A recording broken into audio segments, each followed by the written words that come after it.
So he put his arm over me and said, like, let's walk inside heaven and let's start this life review.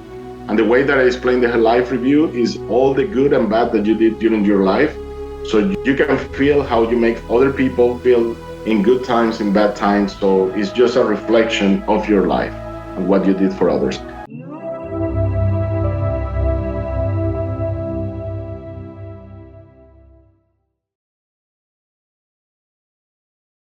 I'd like to welcome to the show, Carlos Vivas. How you doing, Carlos?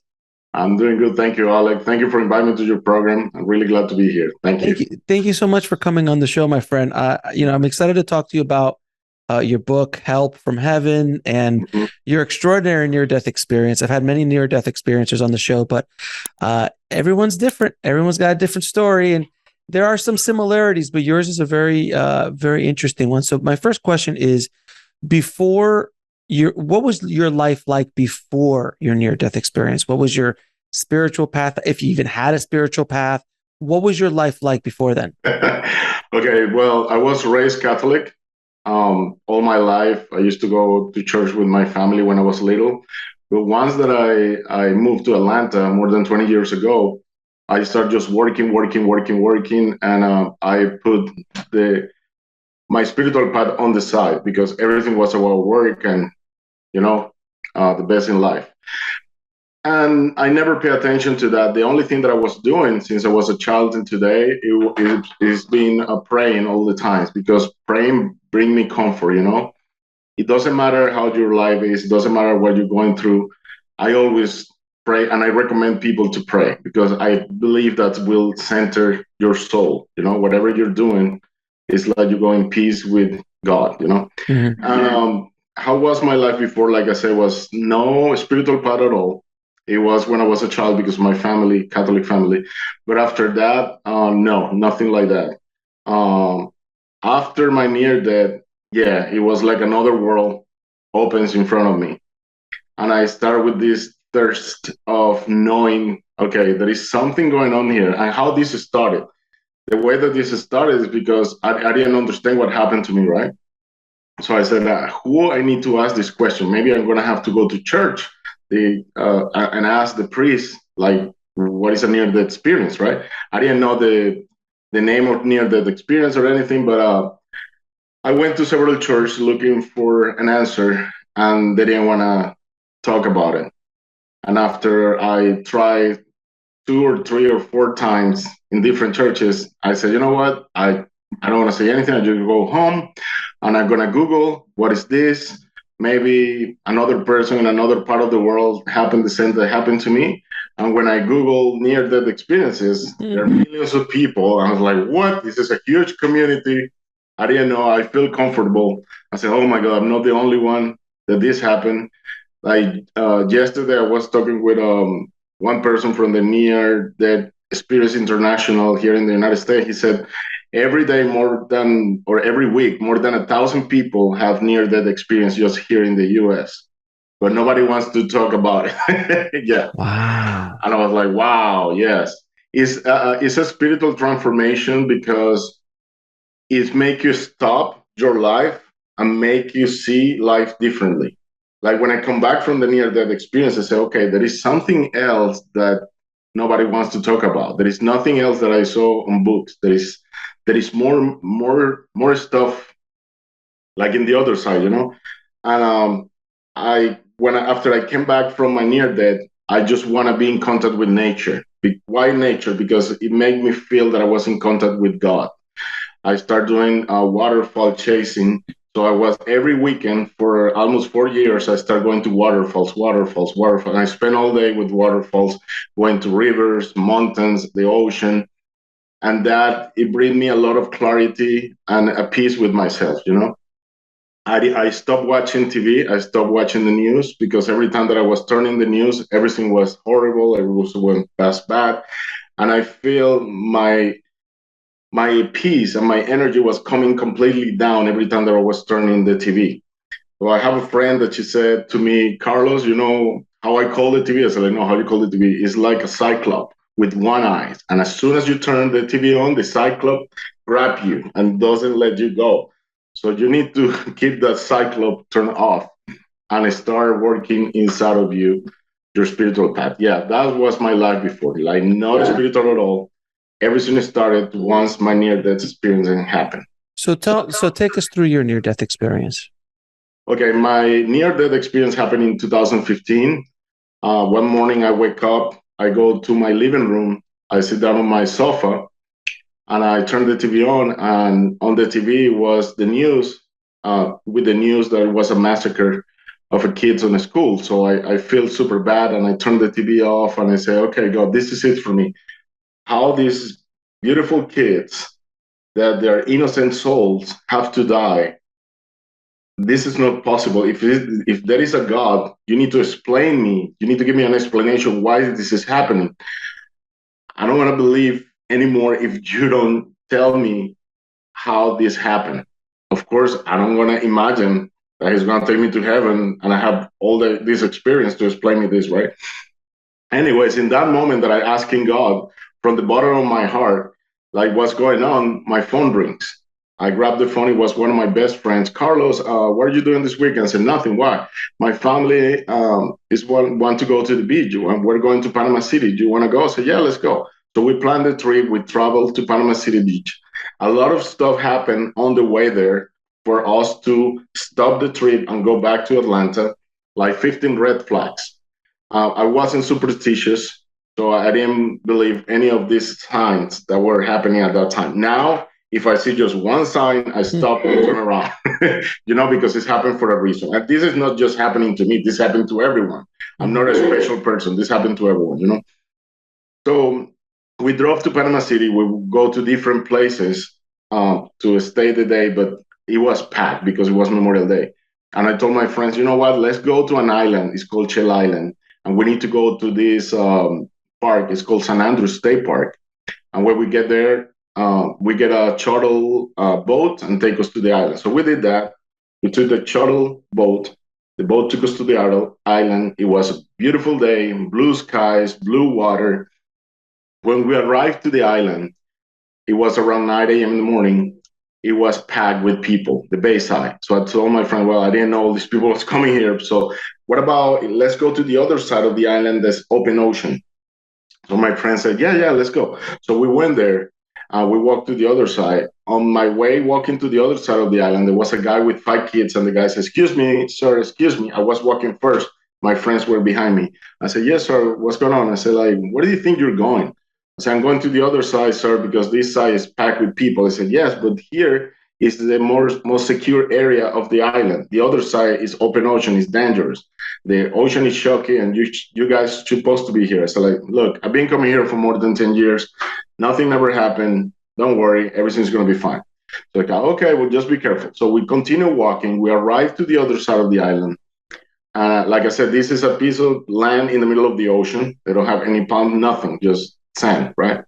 So when we arrived to the other side, there was nobody there. So I told my friends, let's put a big tent because the sun was really spicy, was really hot. So I have a big tent. So we started putting the tent together. And the wind, that was another red flag. The wind started blowing really, really hard. And the tent opens, and the tent was like a flag, like a parachute. So when the parachute opened, that was the tent. The wind was blowing and we couldn't put it together. For 45 minutes, we're fighting with this thing because the wind was so hard. And after 45 minutes, one of my friends grabbed some rocks and put it in every corner of the tent, and we stayed there all day. We put chairs, we bring food, with drinks, and we stayed there from 9 a.m. to 4 p.m. Around 4 p.m., one of my friends said, Carlos, me and my family, we're going to walk around the island. Do you want to come with us? I said, no, I'm taking care of everything. You guys go. I know this island. But you have between 45 minutes to an hour to come back here because the last boat leave at 5:30 to 6 p.m. Okay. So they leave me alone. I was by myself. It was a little bit hot. And I said, you know what? I'm just going to jump and swim a little bit. And I'm not afraid to swim because when I was a child, I was on a swimming team. And my mom, she always put us on karate, taekwondo, swimming classes, music classes, piano classes. I mean, you name it. And I said, okay, I'm just going to swim. So I jump into the water. I start swimming. And out of the sudden, this riptide came under the water. It was like a whirlpool, like a twister under the water. and pushed me far, far away into the ocean. I didn't know what a riptide was. So I was fighting and fighting and fighting.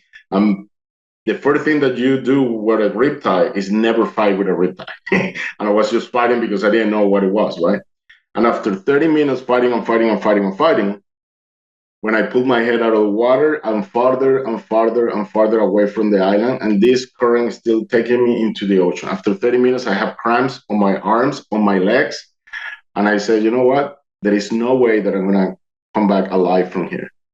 This is it for me. This is it for my life. So in that moment, I look at heaven and I say, okay, God, you know what? I never thought this is going to be my last day. But if you want to take me, I'm ready. So before I go, I just want to say thank you. I want to say thank you for my mom. Thank you for my dad. Thank you for my brothers and sisters. Thank you for everything you gave me. And I'm sorry if I did something wrong. And as soon as I said that, behind me, I heard this voice that said, ask for help.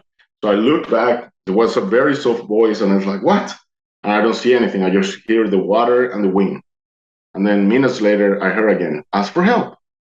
And I was like, are you kidding me? Are you here? Like, is anybody here? Help me, please. Nothing. A few minutes passed, and then I heard again, I told you to ask for help. I was like, oh my God, okay. So I start waving my hands, help, help. Even though I barely could see the island, is this voice is still insisting behind me. I start, help, help, help. At the end of the island, something happened. One of my best friends, he came out of the group because he felt something was wrong. This guy that came out of the group 2 years prior to this on a lake here in Atlanta, super famous, called Lake Lanier. It was on 4th of July. One of his best friends died, drowned. So when he was looking for me and he went back to the beach and he didn't saw me there, he started running back and forth everywhere until he went to the top of a hill. When he went to the top of the hill, he saw me and he started jumping, Carlos, I'm going to call 911. Hold on. And he told me, like, Carlos, I couldn't believe this was happening again to me. But this time, I'm going to do everything on my soul so nobody's going to die, you know? So he went back to the tent and he grabbed some tubings. He went to the top of the hill and he started dropping the tubings. But like I said, I was like half a mile away. And of course, the tubing was flying back to him because the wind was against him, right? And then when he saw that didn't work, he said, okay, hold on, let me get people from the other side. So he went back to get the people that was boarding the boats going back to Panama City. And a lot of people came and 6 guys jumped from the rocks. When these guys jumped from the rocks, everybody's coming my way. And I was like, oh my God, thank you, God, thank you. They're going to save me. Guess what? 10 minutes later, after this happened, we hear a thunder behind me and then a lightning. And when I look behind me, I see that it's a big thunderstorm coming. And I said, oh my God, this is a thunderstorm. So when I look in front of me, the guys that are supposed to be rescuing me start turning around. And in that moment, I said, well, I don't blame them because they don't know me. And maybe they have families that they don't want to die for somebody that they don't know, you know? And in that moment, when they turn around, I said, you know what, God, just take me. You know what? There is no way I'm going to get out of here. So in this moment, I'm just going to surrender. I don't want to continue fighting for this. If you want to take me, just take me. In this moment, I always make a pause and tell people, what about in your life when you're fighting with cancer, when you're fighting with a sickness, when you're fighting with your wife, with your sons, with your school, with your job, anything, just surrender and just let God take over. There is some fights that it doesn't matter what you do, you go nowhere, you know? But when you surrender, there is a higher power that intervenes and it can change the course of whatever is going to happen, you know? So in that moment, I surrendered. And then I saw a huge wave that came and crushed me all the way under the ocean. So when I was under the ocean, I opened my eyes and from far, far away, I see this black shadow that's coming my way. So I covered my face thinking that it's a shark. I was like, oh my God, it's gonna kill me, it's gonna kill me. So this black shadow come, grabbed me by my stomach and pushed me all the way up. I didn't know at this point what it was. And when the thing come out of the water and I look at it, I was like, what? So I grabbed the tail and I started crying. Sorry. It was a dolphin. It was a big dolphin. So I started crying and look in the face of the dolphins, like, how in the world I can do, like, I cannot believe this, like, wow. So I was crying of gratitude, you know, it's like, wow, look at this, like these beautiful mammals, like, wow. So just there, hanging with there. He didn't move. He just was floating there. And 10 minutes later, a feature boat showed up in front of me. And the guy started screaming at me, "Hey, son, I can save you, but I cannot get close to you because the waves, they are so big, I'm going to hit you with my boat. I'm going to throw you a rope." So he threw me a rope. I go to the boat. But as soon as I get to the boat, I just grab air. So I grab the thing. It's like, and when I do this, the guy's like, "What are you doing? What are you doing?" I said, like, "Sir, I'm super tired. I have cramps all over my arms, on my legs. I feel super exhausted. I just need to grab some air." I said, like, "No, no, no, no. You need to hurry up right now. Come on." I said, like, "Why?" I said, "My body's sinking." I said, "How do your body sinking?" I said, like, "Yeah, I have a pump, and the pump is tough, and all the waves that are getting inside of the pump, and all the body's floating inside." I said, like, "What? Come on, hurry up. Go to the back." So I go to the back. I see the steps. I jump in. The dolphin is still behind me. As soon as I jump in, the boat was like this fill of water. And I was like, "Oh my God, sorry, we need to take this water out. Do you have a bucket?" I said, "No, I don't have any bucket. Come on, we don't have time for this. Sit down." And I was like, "Okay." I sit down. And then he started driving away from that part of the island. And then he asked me, like, "Okay, are you okay? Are you fine?" "Yes, sir, I'm fine." "Let me ask you a question. Where is your family and your friends? Everybody's in this part of the island. What happened?" "Well, I just went to swim a little bit, and this ride brought me all the way here." And then he said, like, "Okay, let me ask you this question. Where are you from?" I said, "I'm from Atlanta, Georgia." "What about you, sir?" I said, "I'm from Atlanta, Georgia, too." I said, like, "Really? What part?" I said, "I'm from Duluth." And the guy said, "I'm from Norcross." Duluth and Norcross is next to each other. So I was like, "What? We're neighbors too?" And he's like, "Yeah, yeah, we're neighbors. This is amazing." And then in that moment, he's like, "Oh my God, look behind you, look behind you." So when we look behind us, he grabbed his phone and he started filming. When I looked behind me, the dolphin was jumping behind the boat, following us all the way around the island. So when we get to the other side of the island, the bay side, the guy said, "Look, brother, I have to fix my boat, but if you want to see me again, every Memorial Day, I'm going to be here. So you can come in Memorial Day and find my boat and my family, and we can meet us again." "Okay, sir, thank you so much. God bless you for saving my life." I jump off the boat. This was the bay side, so the water was low, and I start walking to the shore. Nobody was in that side of the church because everybody was in the other side of the church looking for me. So when I start walking to the church, something behind me hit my leg. And when I look back, the dolphin was behind me. I was like, "What? This dolphin? Like, what do you want from me? Why this dolphin is following me?" So I still crying like, "Oh my God, this is incredible. This is incredible." So when I get to the shore, I go on my knees and I said, "You know what, God? If you save me with this dolphin right here, it's because you have a purpose for my life. I just gonna tell you something. From today, Carlos died into the ocean. The person who's coming out of the water is not gonna be you. It's not gonna be Carlos. It's gonna be you. From this moment, I give you my life. I give you my soul, and whatever you have to do it through Carlos. This is not my life. This don't belong to me. Just do it like this." And in that moment, the dolphin leave, and in that moment, started thundering, lightning, and started raining. So I took that as a yes. After that happened, everybody started running from the other side of the island. The police arrived. I have to sign the police report and tell what happened. They take me back to the island. I speak with the management and tell them, "Look, what happened was that I didn't see in the island any red flags or any signs that it said a riptide, so I didn't know what a riptide was. So just be careful with that." After that, my friend asked me, like, "Carlos, what do you want to do now?" I said, like, "Well, I think this was a miracle, so I just want to go to a church. So let's go to a church."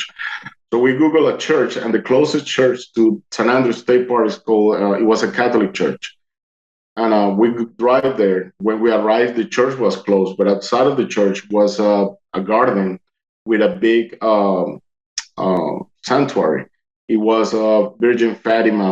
It was like a cave, and inside of the cave was Virgin Fatima, and it was full of candles, all the candles on.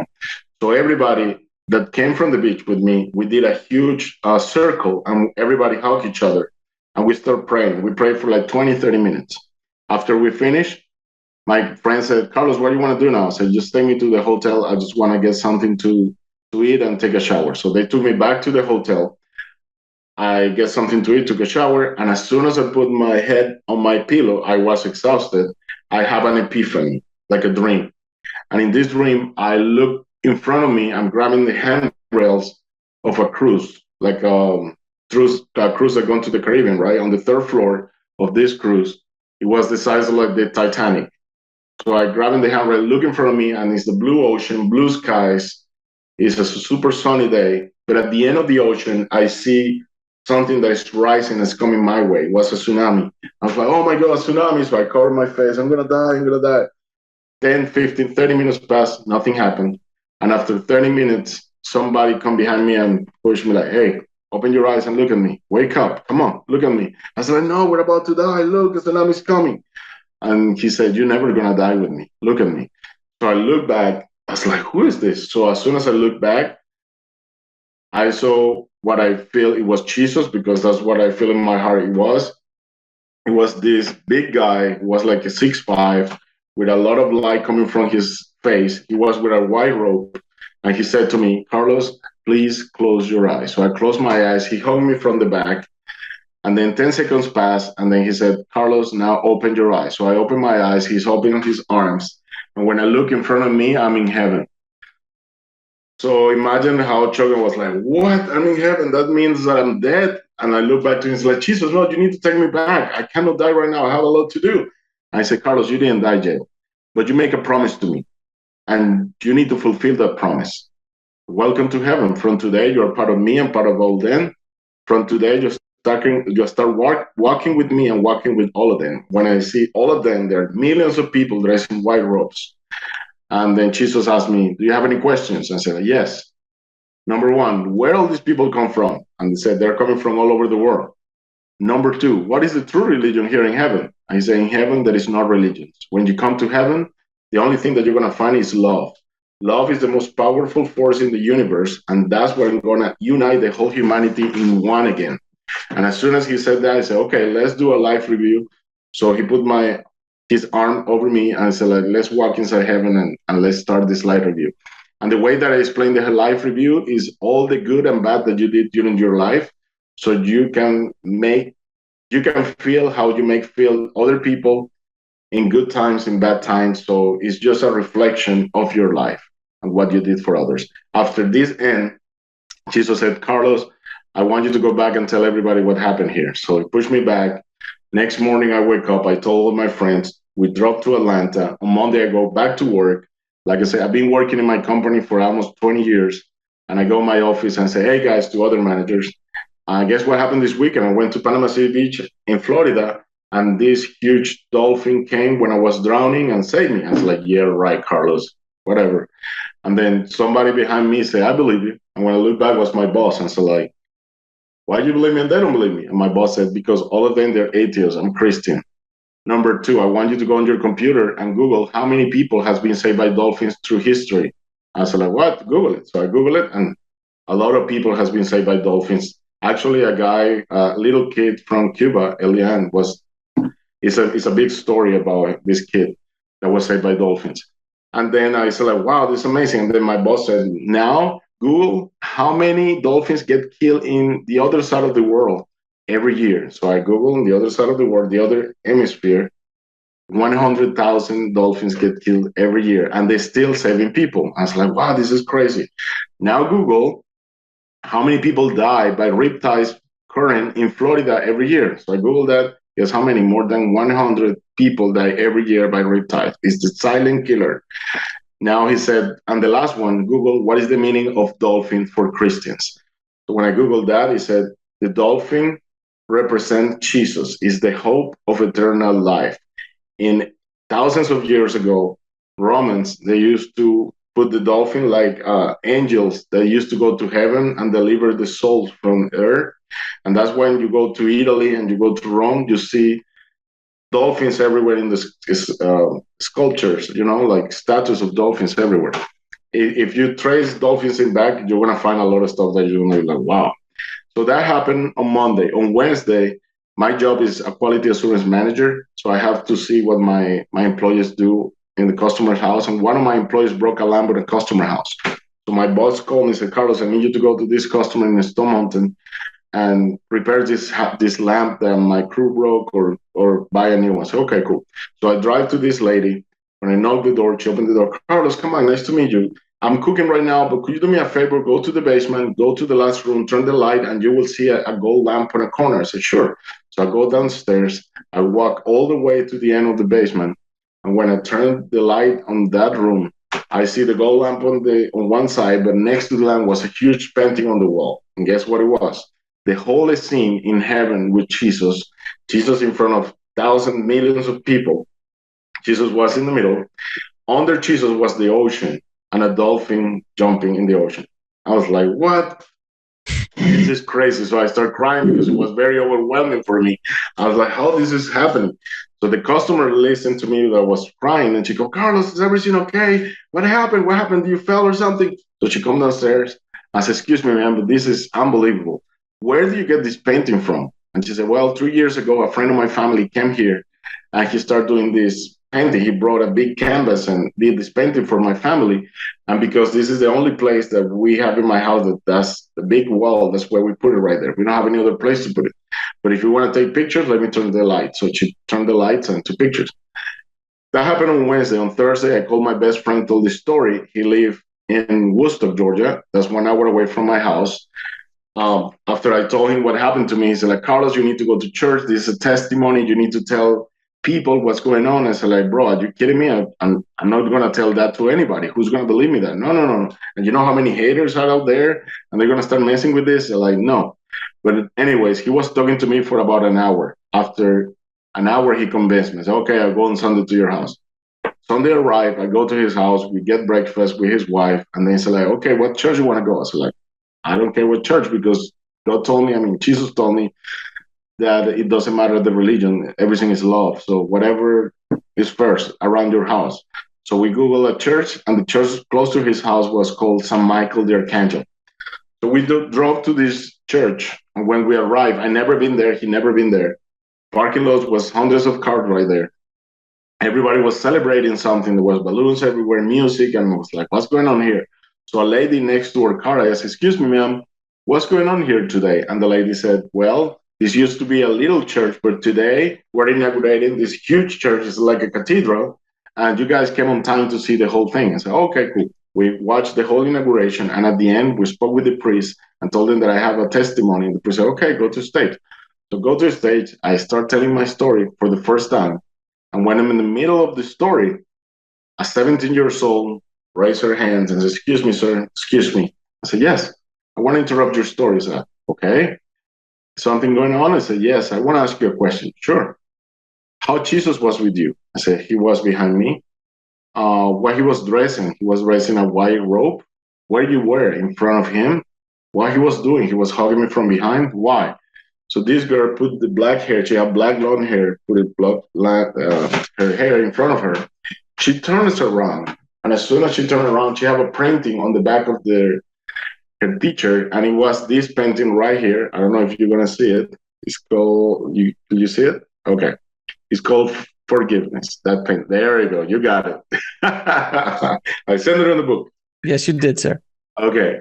So I said, yeah, it was exactly like that. So everybody in church, oh, you guys planned this, and I was like, number one, I don't know this girl. Number two, I never see the painting. And then after church and the service end, I went back home. And I Googled this image. I put on Google on searching Jesus hugging a guy. And when this image came, I said, okay, let me check about this image. So it came with a story. In the year 1992, a famous painter called Thomas Blackchair, he started doing fasting for weeks, drinking water and praying, asking God, let me paint the image of Jesus. So he started doing the painting. And he said when he was half of the weight of the painting, he said the Holy Spirit showed up and said, Thomas, it's a beautiful painting, but now you have to write a book and explain people what is the meaning of the painting. Like you said, in the back of the painting, we have the dark. So that's the darkness that we all have. On the top of the painting, the light. That's the light that we all have.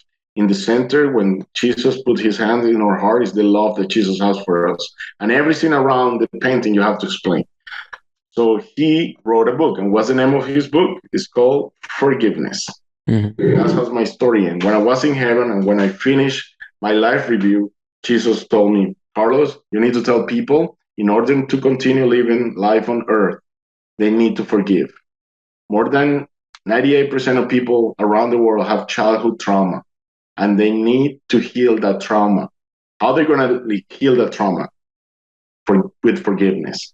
And they need to forgive three people. Number one, they need to forgive their parents. Why? It doesn't matter if they abandon you. It doesn't matter if they hit you. It doesn't matter if they abuse you. It doesn't matter if they didn't like you.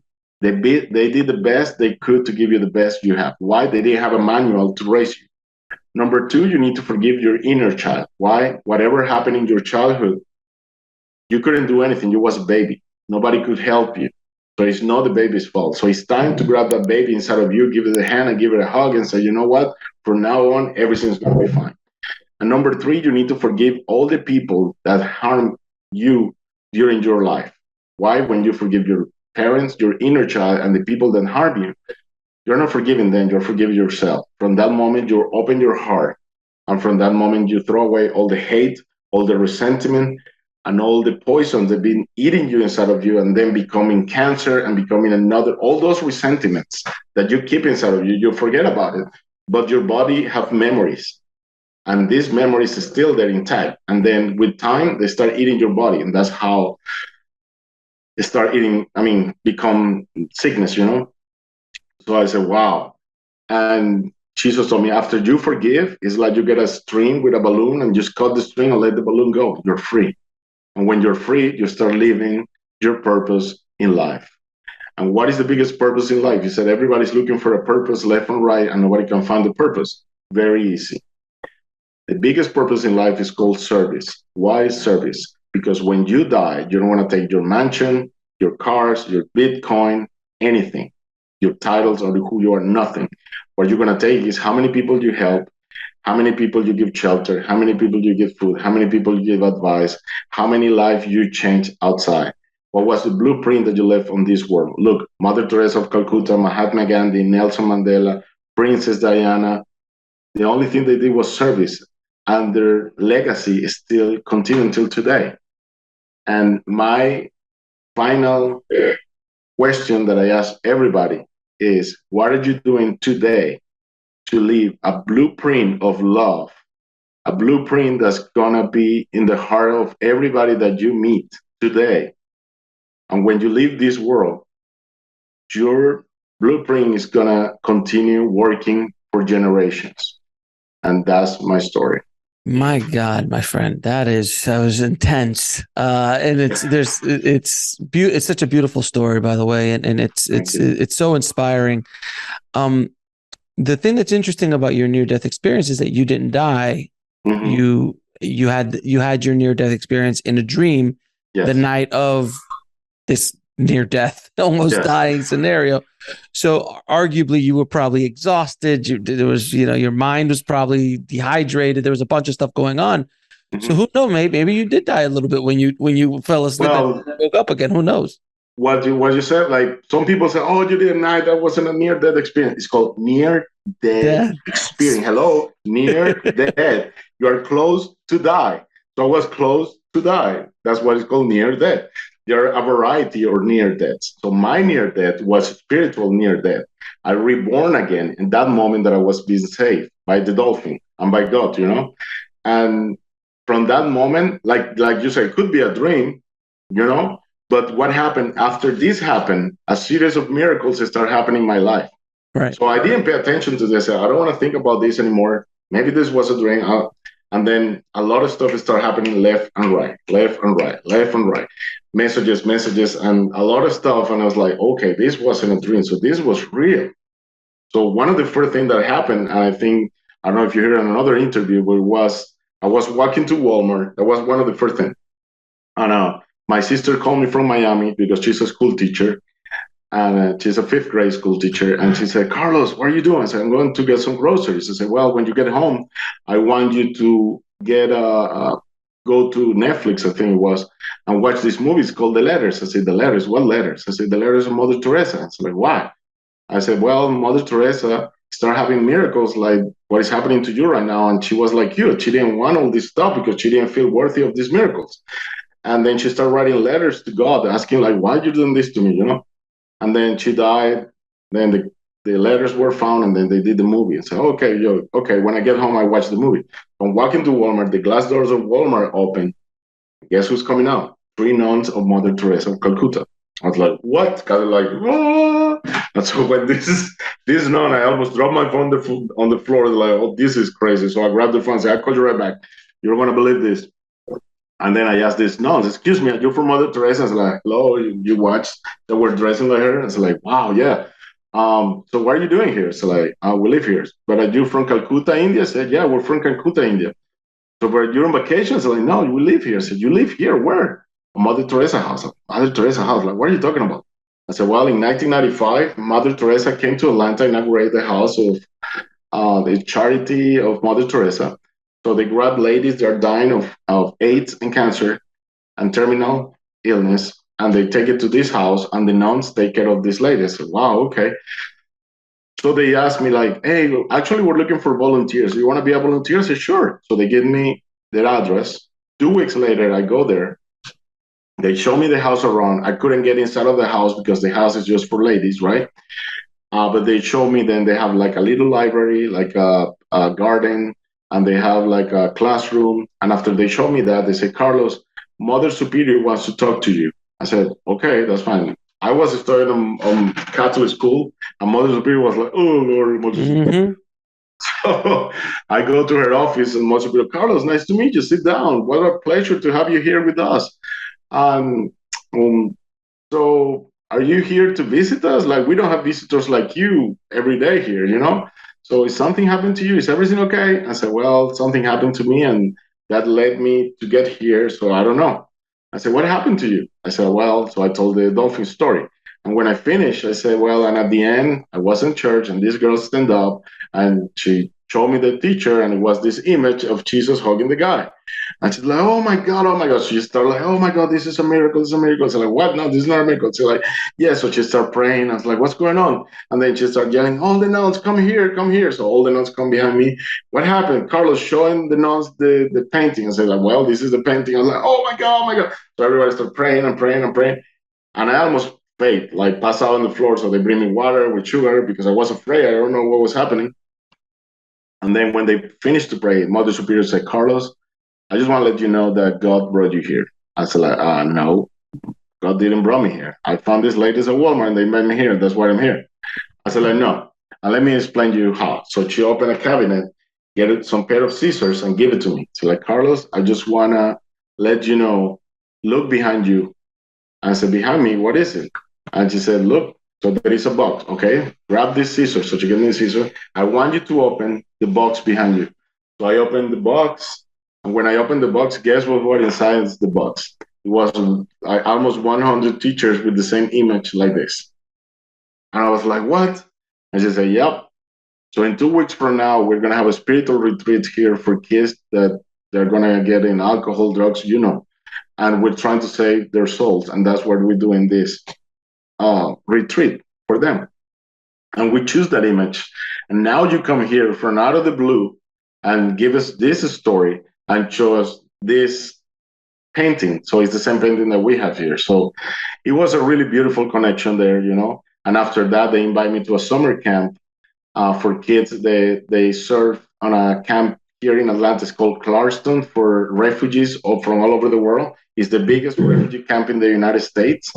So they brought me there, people from all over the world, huge camp. And they said, Carlos, I want you to tell the story to over 200 kids there in this camp.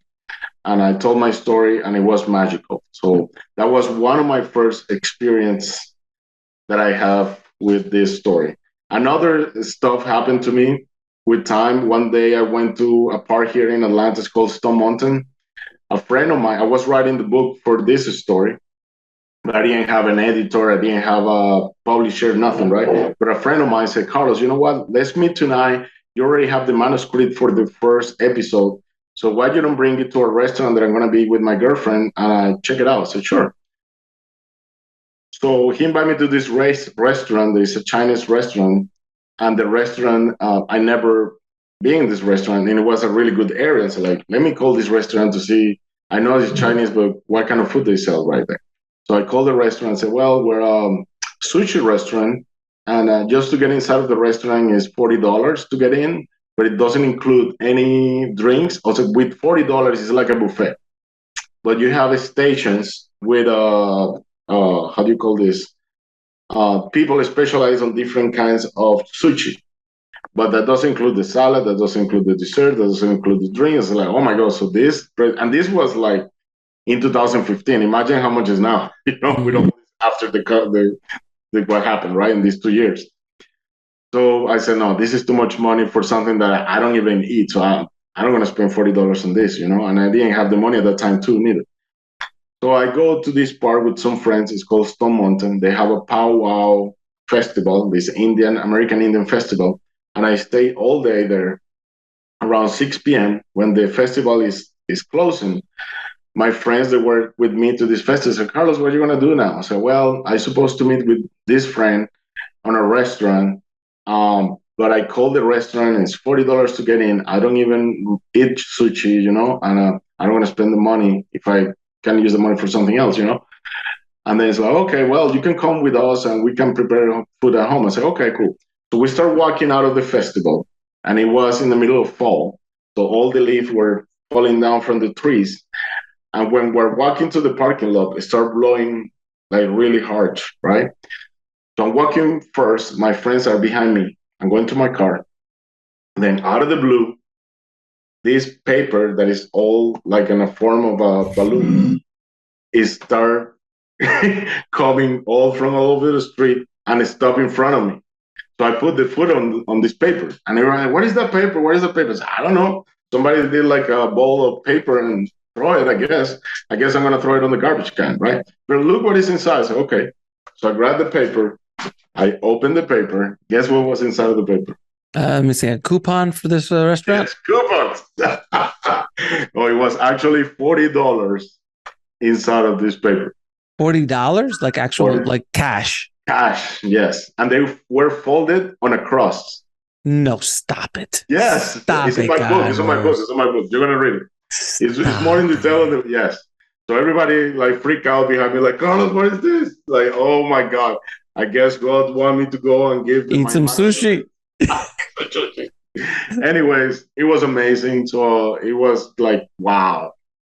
So, I was trying to fight with this because I was a very skeptic person with all this stuff, and it was hard for me to believe that this was happening around me. Actually, I run from all these miracles for like almost 3 years. I run, I cry, I hide. And after 3 years, I knew that it was no way because it was happening almost every week, something weird in front of people, and everybody would freak out. Everything was beautiful, but I was like, stop. Why you don't got somebody that's stay at church all day? Why do you have? I'm just a regular person that work 9 to 5. I have to pay bills. My life is not like that interesting, Like I'm just a regular guy. Just grab somebody that's praying all day, somebody else. But I said, no, it's you. And that's how my life changed from that moment. And I decided to do, this is it's a remarkable story, my friend. I have to say, it is a truly remarkable story, and all these little, like, the $40 and a cross thing and all these kind of things. You kind of look at look, we all, I mean, I think we all have those moments that certain things happen. You're just like, well, let me tell you another one quick. Okay. So last year in November, the health crisis, right? The crisis that are in housing right now in the United States. There is a crisis too for cars. I don't know if you know that to buy a car right now is crazy. Oh, yeah. And the used cars, they're more expensive than new cars, right? So I was trying to buy a car, but the prices were back and forth, back and forth. So I have a brother that he lives in Houston. He was going to New York and he stopped in Atlanta to visit me. He said, Carlos, let's go to a restaurant. Let's eat together. So we're eating.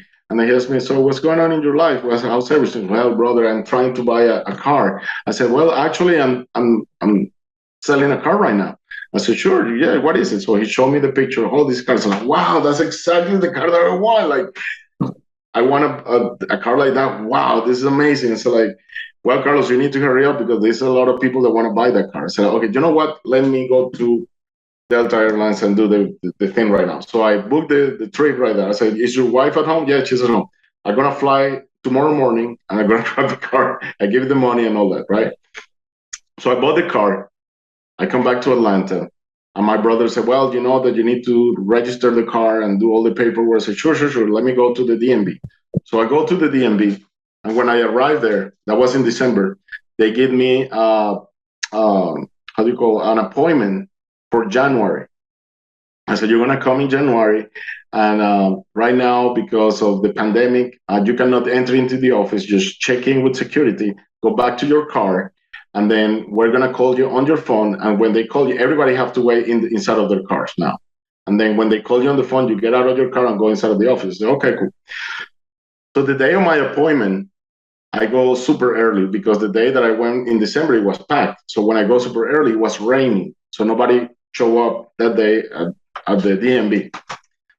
So I walk in and I show my appointment to the police, and the police said, look, you came like 30 minutes early. I said, yes, sir, because last time that I was here, it was a huge line. I said, but you know what? Nobody came because it's raining outside. Just get in right now. I said, are you sure? Yeah, go. So I got in, and as soon as I get inside of the office, there are like 10 different stations. These ladies ready to help you.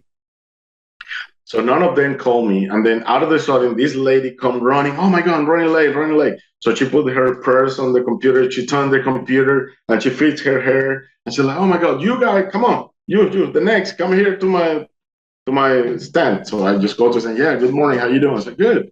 So what do you want to do today? I said, like, well, I just bought a car. I need to put all the paperwork under my name. I said, cool. Give me your paperwork. Give me your driver's license and everything. And then she see my driver's license, and he see my brother, and my brother have the same name, Carlos. I said, like, what? Carlos to Carlos? This is going to be a funny day today. I said, well, yeah, I know. I mean, my brother is from my dad's second marriage, so that's why second wife put Carlos to. And she said, well, this is going to be fun. I said, look, just put it like my book. And I have a book with me. Look, Carlos Vivas right here. I said, you wrote a book? I said, like, yeah. What is about it? I said, it's a long story, but don't worry. I'll tell you later. She's like, no, I love books. I said, what is about it? It's about near-death experience. Nobody likes that too much. It's okay, don't worry. I said, she said to me, like, do you want your paperwork to get ready? You're going to tell me the story. I said, okay, I'll tell you the story. So I started telling the story right there. And when I go to the part of Mother Teresa, believe it or not, like in the DMV, I'm telling the story. She said, like, with Mother Teresa, I'm from India, right? I'm from Calcutta, and I used to live close to Mother Teresa. I said, like, what? Are you from India? I said, like, yes, I'm from India. And then she said, when I get your book, in what chapter I can find the story of Mother Teresa? And I said, on chapter 9. I said, like, no, this is not can be. It's like, what happened? This is crazy. I said, like, what? Look where you're standing. I said, like, what are you talking about? Look on the floor and look on the top. And look on the floor. You are on station number 9. Like, what? This is crazy. I said, like, oh my God. She started almost crying. It's like, I can give you a hug, please. And I gave her a copy of my book, and I signed it for her, and she was as happy as she could be. Wow. So this thing happened left and right. So it's been amazing. You've had signs, my friend. You've had signs that you're on the right path, and I'm glad that I've been able to hopefully share this story with not only my audience but other people that will find the story for many years to come, because it is a remarkable one. It is a unique one in the near-death experience space by far. I've never heard this kind of story. There are a couple of common elements in the life review and these kind of things, but everything else is, and you're such a great storyteller, by the way. You're very animated, and you tell the story with such love and great energy.